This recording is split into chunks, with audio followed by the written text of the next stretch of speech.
up, internet world?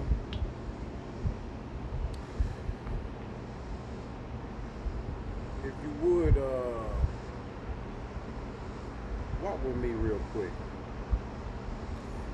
because I got something I've been thinking about since this is an election year, and I wanted to pose a question. And the question that has been, kind of been restlessly, running in my mind is this poverty in the pocket, or is poverty in the mind? Because there seems to be a class of people that have elated themselves to feel as if they are above the poverty line. And the reason that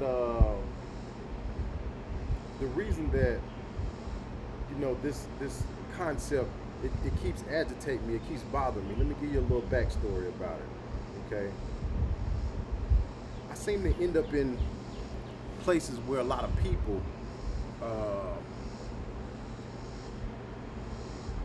they seem to try to look down on certain people. Okay, and sometimes I have people that look down upon me because I may have not went to the school that you went to.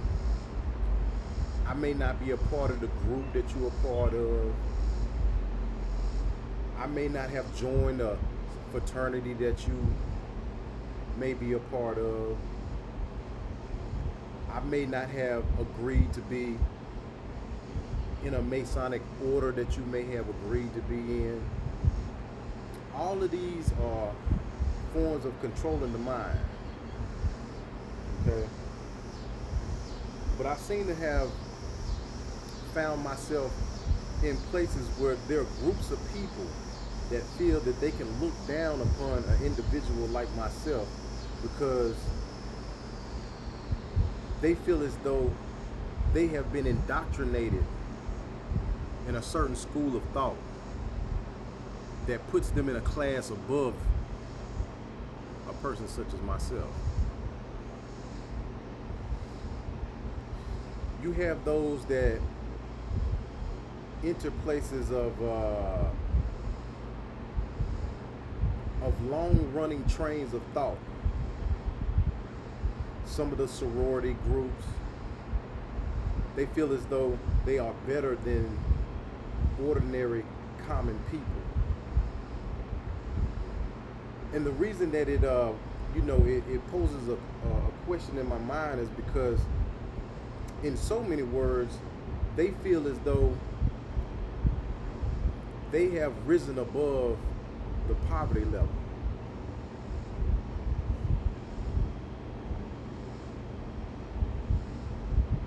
So that's where the question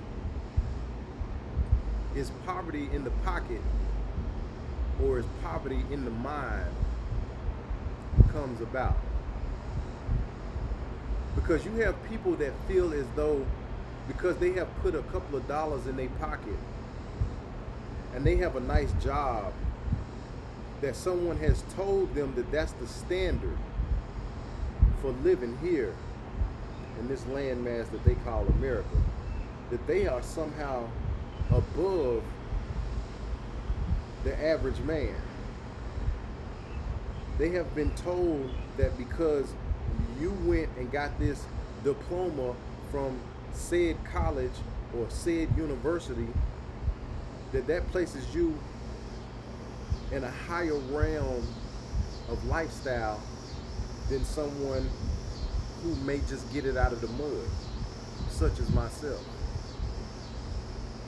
in so many words. Okay? Now, I didn't go to no special college, okay? I don't have no certain degree that allows me to feel as though I'm better than the next man. But a lot of the people that I find myself in the company of seem to want to look down upon me as if I'm not good enough to be around them, or if they are better than me because they have been indoctrinated at a certain place or a certain school of thought. When I can pull out more money from my pocket, I have a better lifestyle, I live in a larger house, I drive a better car than they do. Okay? But just because I haven't been sent through a certain train of thought and a certain doctrination, they feel as though I'm not good enough.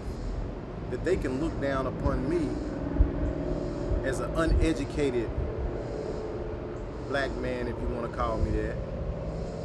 Okay? That I'm not good enough to be in the company of these people. And a lot of times I sit quietly and I catch the indirect comments that people like to shuffle off and thinking that I'm not catching them. But I catch everything. I hear when people try to talk slick and try to talk down on me, and not necessarily just me, but others that are around that have not been afforded the luxury of going to certain places and getting certain trains of thought ingrained into their mental. See, I don't have to have that because I'm sharp as a razor, hitting hard as a football player. It ain't too much that you can get past me. You understand? There's not too many things that's gonna pass me without me catching them because I stay sharp. I've read a lot of books. I've done a lot more study than the average person who feels, now I'm not the smartest man in the room, of course not. But on average, some of the folks that I find myself in the company of that feel as if they can look down upon me, I know for sure that I'm 10 times smarter than them. You see, I haven't went and punched a clock in many years now. I haven't been told what to do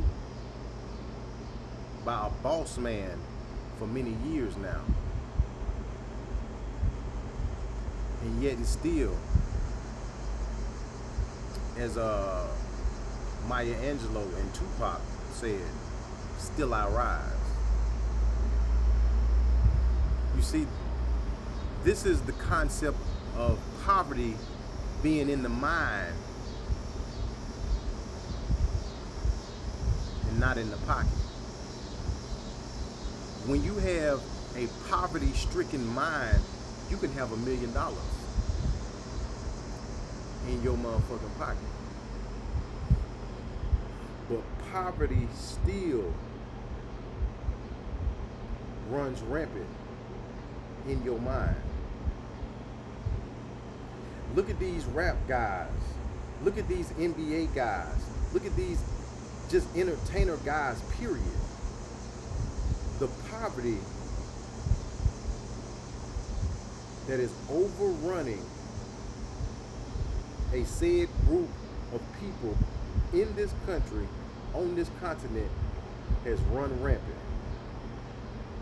And now that we have an administration like we have now, and they have allowed more immigrants to come into this country, you're going to see how the poverty of the mind starts to go on display when you have people that can come to this country that do not speak the language that you speak, and they're able to rise above you and obtain things that you wish that you could get.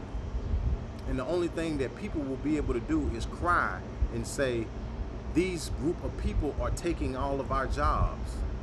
See, that's a poverty-stricken mindset. Okay? In the early 1900s,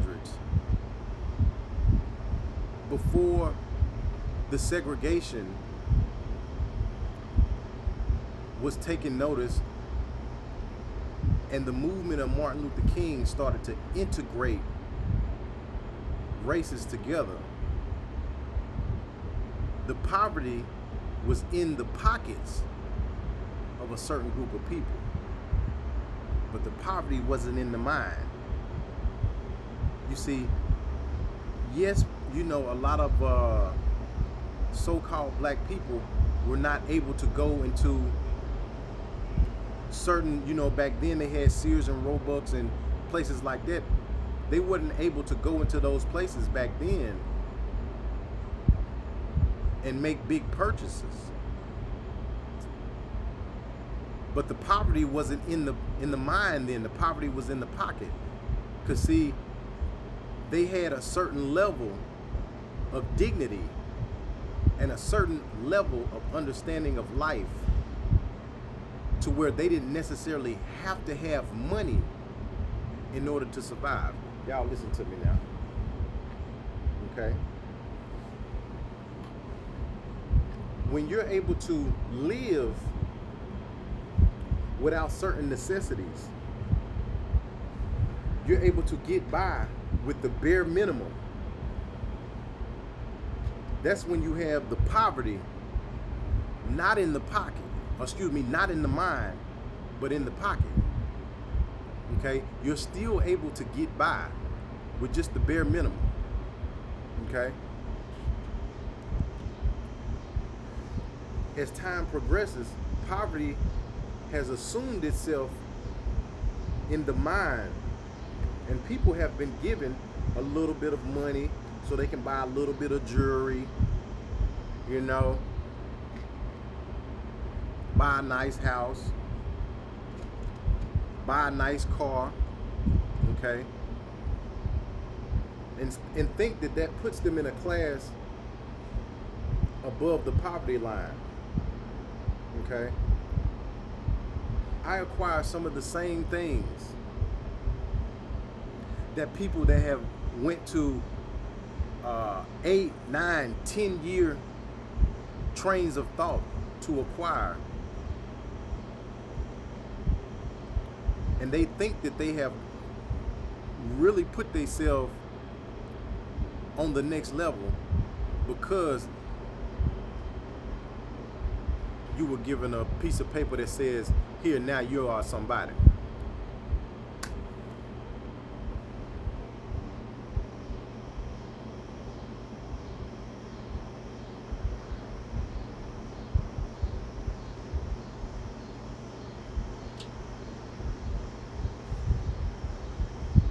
It's sad to think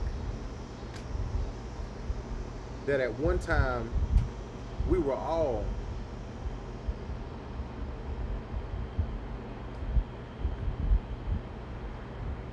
sitting in grandmother's living room, grandfather's living room, sharing food, sharing clothing, but we felt like we were all one. It's sad to think that as we were given individual articles of possession, that we started to lose our concept of being one. Now it's all about my house, my car, my children, my money. And the one has broken up into the many and been sprinkled around. People look at me funny sometimes because as I walk through places like Walmart, into the certain gas stations where, you know, the black guys, the young black guys that are looking mean, looking like if you speak to them, they're gonna try to rob you. And I simply can break the ice by just saying, how you doing? I don't say what's up a lot of times, because what's up implies a vibe of confrontation. So I don't say what's up. A lot of young guys say what's up to me. What's up, Unc? I say, how you doing? Because how you doing is a question that you have to think about. And a lot of times people say to me, good.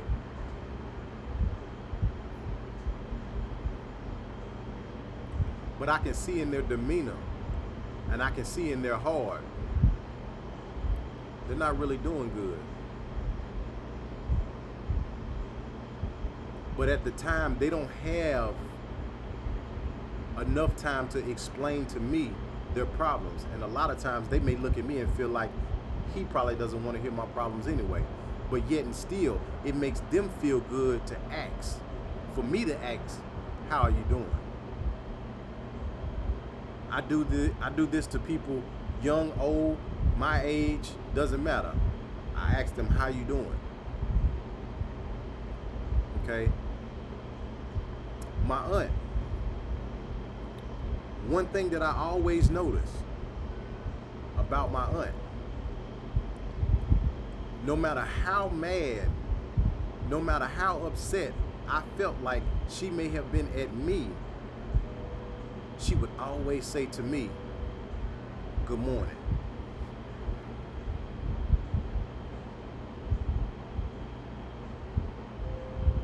And no matter how I felt at the time, I would always have to have an answer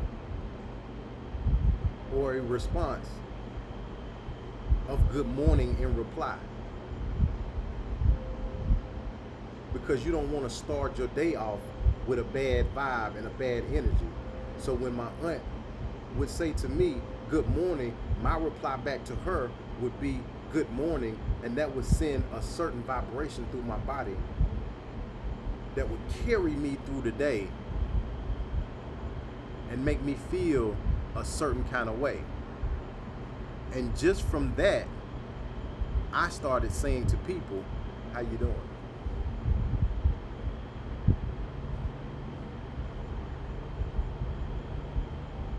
You will be surprised at how people respond when you ask them how are they doing. Because sometimes people don't like to expose themselves to people they don't know. But being asked how you doing gives a certain connotation of a certain characteristic of a person. Because when a person is asking how you doing, it shows a certain maturity level. Okay? But I don't want to lose my thought, because the reason for this is to pose the question, is poverty in the pocket or is poverty in the mind? I was in Beaufort, South Carolina about 2 weekends ago.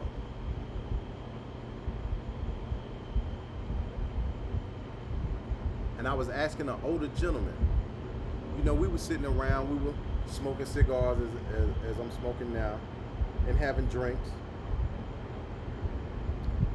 This man is 73, 74 years old.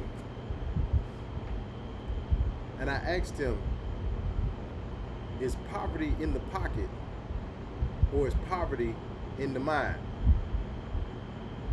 Bang! Will you turn that light on right here? Will you turn this light on right here?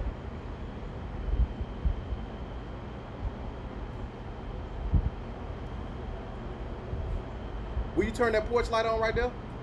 Yeah. I put it on pause. I'm recording right now. Yeah, you good. Go ahead. But the question that was posed was was poverty in the pocket or was poverty in the mind? And his response was, poverty is definitely in the mind. And I asked him, what does he think the problem is today with black people?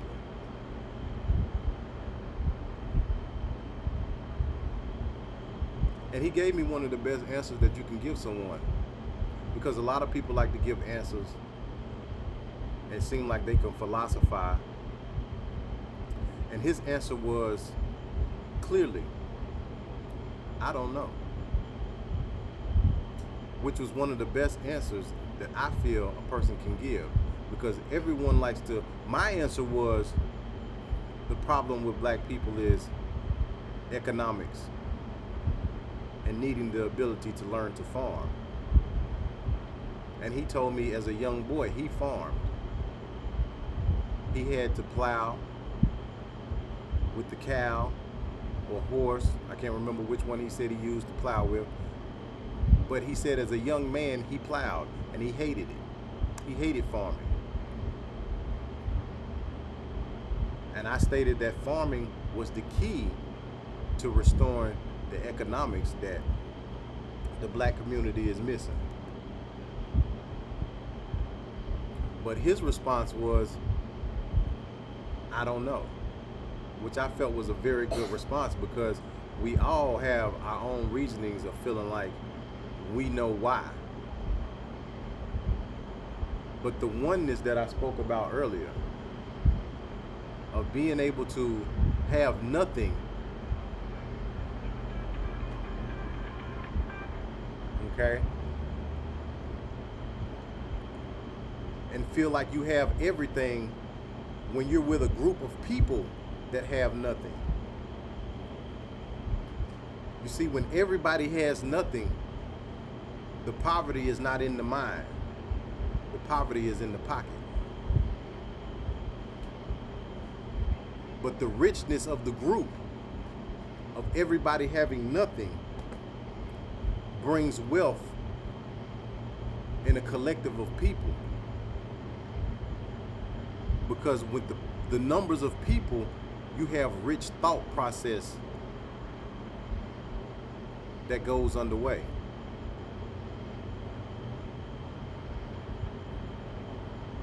People are able to think and be creative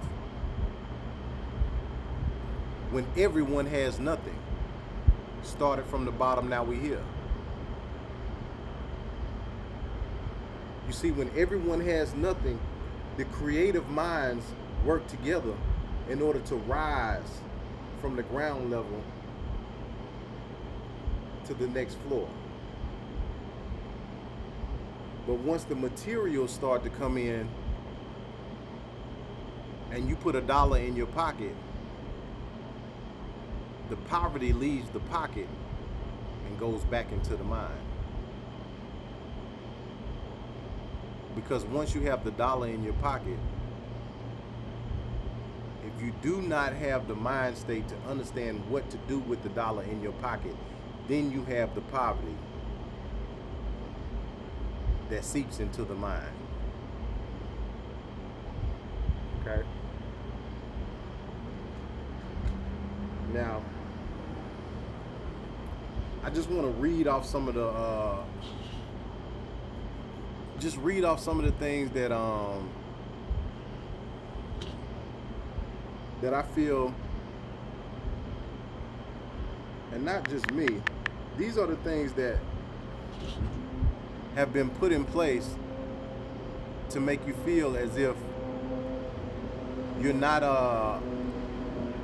in poverty anymore, because you've been given some of these things.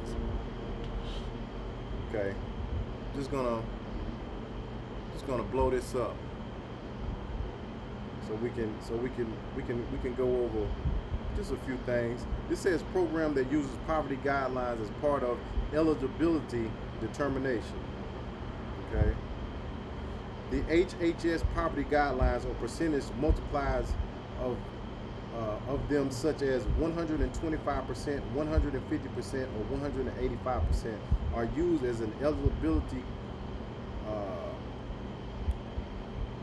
I can't even pronounce that word, by a number of federal programs, including those listed below. For example, again, see, that's part of the poverty. I can't even pronounce the word right there. I should be more educated to be able to pronounce that word. Okay. For example, a major means tested programs that do not use the poverty guidelines sees the end of this response. Now, here are some of the programs that have been used in response to the poverty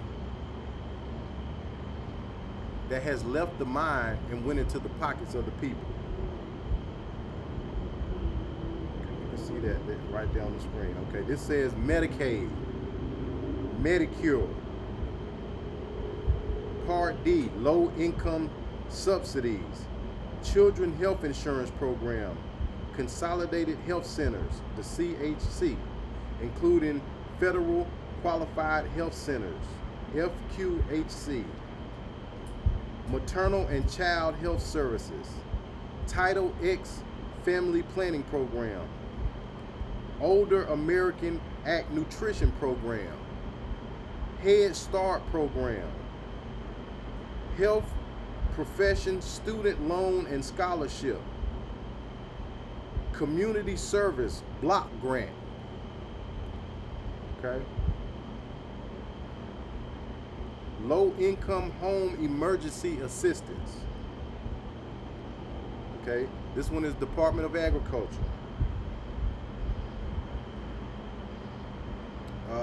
Supplemental Nutrition Assistance Program, National School Lunch Program. A lot of people, I grew up with a lot of people that had school lunch, or free lunch is what the school lunch program is. Okay. A lot of people were not able to feed themselves at home, so the school started providing food for them, and it wasn't the best food. So once the poverty is not in the pocket, the poverty is in the mind, and I started to feed you with low nutritional foods, and that's all you have to eat, you never come out of the poverty-stricken mind state. Okay. Special supplement nutrition program for women, infant, and children, which is known as, all the girls talk about this, WIC, the WIC program.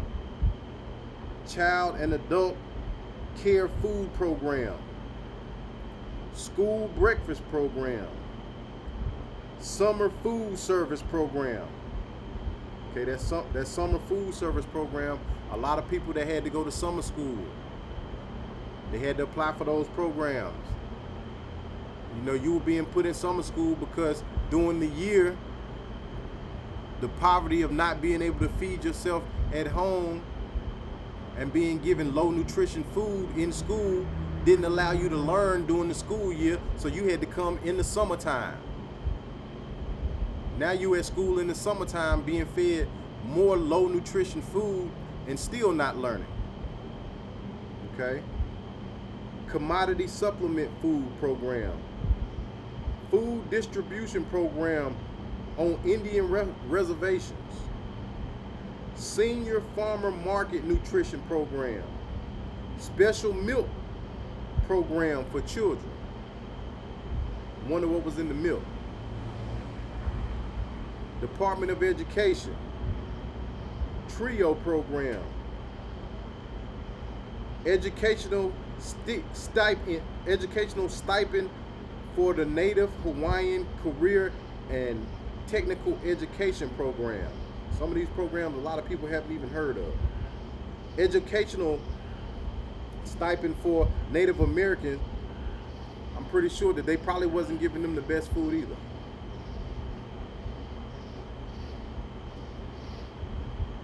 DC School Choice Incentives, Federal Student Aid Income Drive Plans.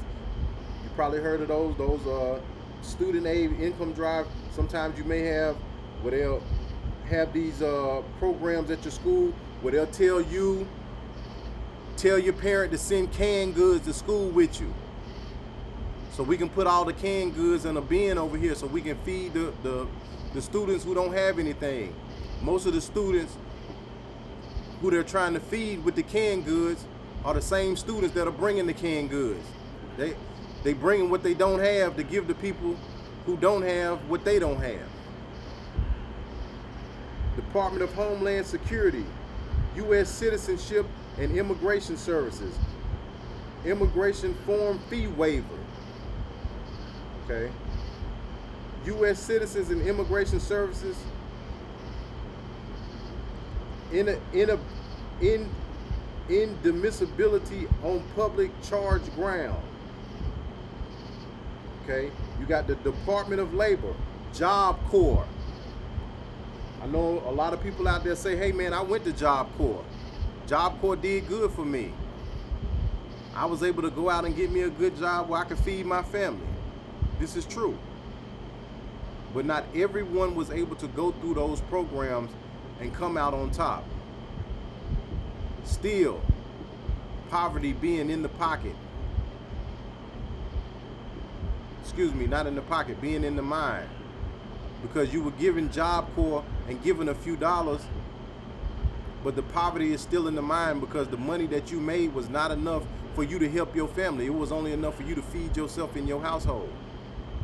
As I said earlier, when nobody had nothing and we were all sitting in the same house, we all had a little bit more rich of a mind, because when I had this piece, I knew that I'm not going to eat this whole piece. I'm going to break this little piece that I have up to feed everybody who's sitting around me. When we get programs like Job Corps, I'll take my even bigger piece than I had when everybody was sitting around me, and I won't share nothing with nobody. I'm going to feed myself till I'm full and damn near sick. Workforce Innovation and Opportunity Act, Senior Community Service Unemployment Program.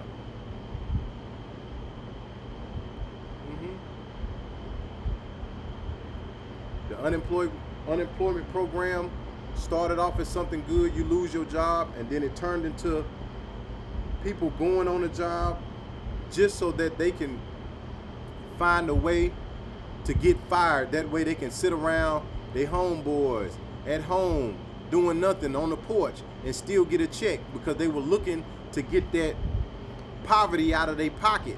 Or excuse me, that poverty out of their mind and put the poverty back into their pocket, because they want to sit on the porch where they feel like the mentality of the rich people are.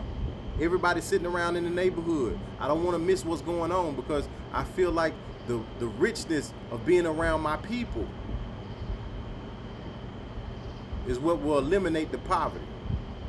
Okay. Corporation for National and Community Services. Okay. Foster Grandparent Program.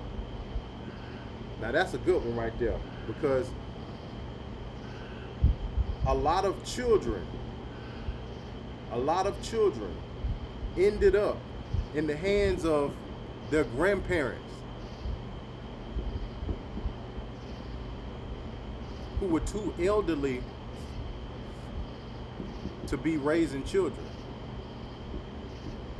You know, you can't have a 60 or 70-year-old woman trying to raise an 8 or 9-year-old little boy.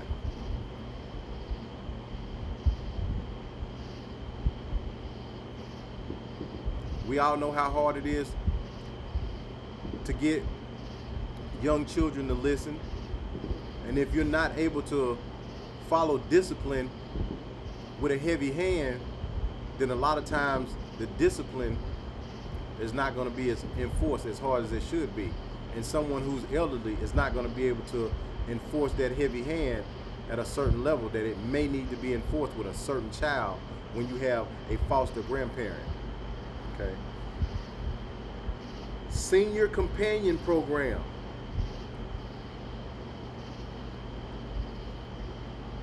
This may and may not be a bad program. You had a little bit elder, maybe sometimes you may have a boy that, or a young girl that's 13, 14, and she's being, you know, mentored by 19, 20 21-year-old senior companion program. And a lot of times that 21-year-old, they're dealing with the same conditions that the 13 and 14-year-old is. They got poverty in the mind. Federal Communications Commission, which is Lifeline. Legal Services Corporation. Okay? Most of these programs are non-open-ended programs that is programs for which a fixed amount of money is appropriated each year. A few open-ended or entitled programs that use the poverty guidelines for eligibility are supplemental nutrition assistance program, formerly food stamps. Okay, that's a big one right there. Okay, a lot of people were given food stamps. Now, if you're over a certain age group, and you can remember when food stamps was a piece of paper that they would give you in a book every month, and you would have to go in the store with those food stamps. First of all, it would make you look a certain way in society because you would have to spend those food stamps in front of people in the store that may have been cashing out with money. So you're already being looked upon a certain way when you walk in with the food stamps. Okay? Those food stamps only allowed you to buy certain foods out of the store. Again, those foods probably were very low in nutrition, not something that can feed the mind well. So again, you're at a loss. This is poverty in the pocket again, and not in the mind. Those food stamps were able to smooth that heartache of not having what you need to get by. So we give you these food stamps, we can feed you low nutritional foods. You won't starve, but you won't go past the poverty level. Okay? The National School Lunch Program, certain parts of Medicaid, and the subsidized portion of Medicare, prescription drug coverage. Okay? That's a big one as well, because a lot of people were diagnosed with symptoms in which they should not have been diagnosed with, and tricked into thinking that they were getting something good because you were given a voucher to go and buy prescription drugs from Walgreens, CVS. Back then it was Eckerd's. Nowadays it's you know, Walgreens, CVS. After Eckerd's came Rite Aid. You know, these are some of the biggest drug dealers of modern history, at least since the early 90s. Give them prescription drugs. There's no telling what's in the drugs. We'll tell them it's doing them a good service when it's really not. Okay? These are just some of the things that, you know, as I read about the poverty program,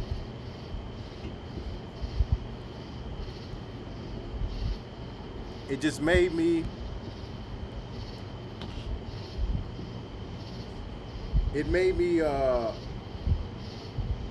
think hard about poverty being in the pocket instead of poverty being in the mind. Okay? That's just something I wanted to build a foundation for.